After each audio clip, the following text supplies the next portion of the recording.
Good morning, welcome. If you are new, a big hello. My name's Grant and I'm an author. And this week I'm giving you some amazing secret tips to make your writing incredible. So when you go back to school, you can really impress your teachers. And over the next 10 minutes or so, we are going to be talking all about location and how authors make their locations in their story incredible. So I guess the first thing we've got to ask is, what is a location? Well, to answer that, I've made a little video, so have a look at this one. What is a location? A location is the place where your story happens. It could be somewhere you know well, like your house or your school. Or it could be somewhere you'd like to go, like a beautiful island or a busy city.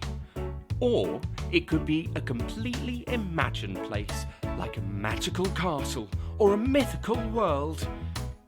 When you describe a location in your story, it's important to put in as much detail as possible. That means using lots of lovely describing words so that the reader really gets to imagine the story just as you do. Think about what the place looks like. Is it dark or bright? What does the air smell like? Are there any noises like traffic or wildlife? How does it make your character feel when they're there? Your stories can take place anywhere you want them to. The only limit is your own imagination. So now we know what a location is, we need to think of our own. And to help with that, I've got this week's template. So if you haven't already, you can head onto my website and download these. They're completely free. And if you haven't got a printer at home, don't worry, you can still do this with a bit of paper. But on the first sheet, we're going to be using this one today, the one with lots of squares. And you'll notice there's two sets of two, and each one relates to a different location we're going to imagine. So I want you to just imagine a location. And it could be places like your school, and the first one could be the outside of your school, and the second location could be the classroom. Or it could be a bit more imaginary, so it could be something like the moon and Mars. Or maybe they're locations in your home, so maybe it's your bedroom and the kitchen. So think of two locations and draw what you imagine they'll be like. And I really want you to let your imaginations go wild with this. Now, I've already drawn mine, and I use felt tip pens, and I've drawn a desert island for the first one, and I've drawn under the sea for the second location.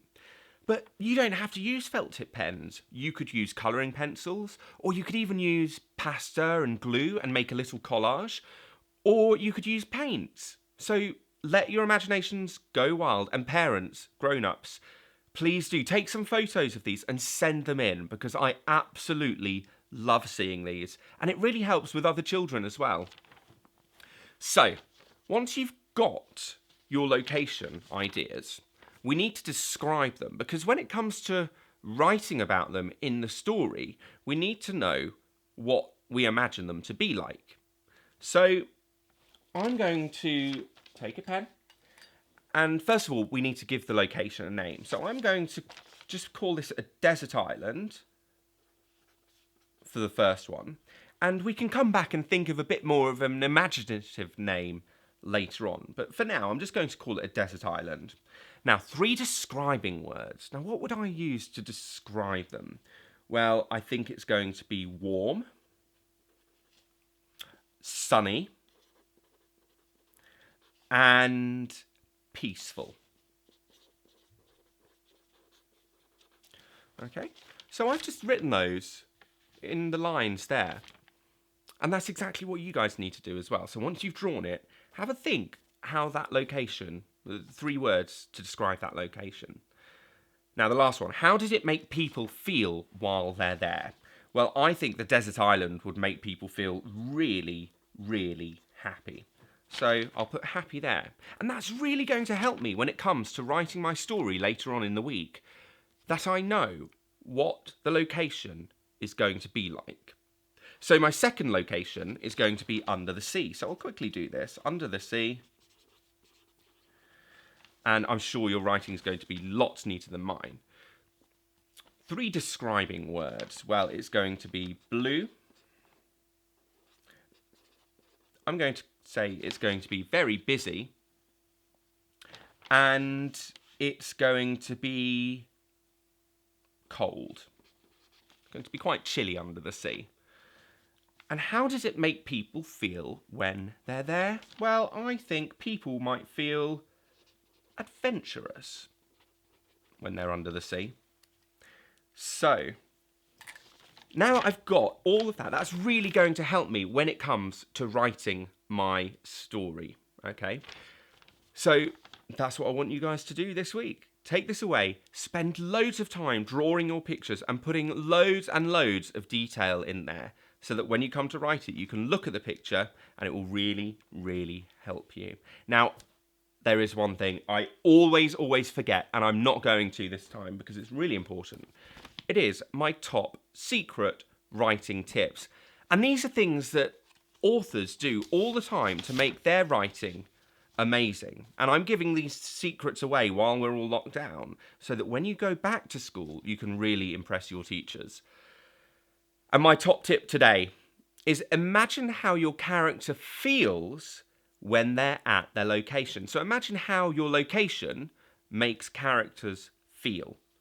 And for example, like my desert island makes people feel very happy when they're there. Maybe a woods, if you go to the woods, maybe people would feel quite scared when they're there. So whatever your location is, have a think at how it makes your characters feel. And that will really help when it comes to writing and describing them. And we're going to be talking lots about describing words in another series. So tune in for that one. As always, you can catch up with these episodes on my website. You can download the templates on my website as well. And please share this with your friends. Tag the comments below. If you've enjoyed this, hit that like button.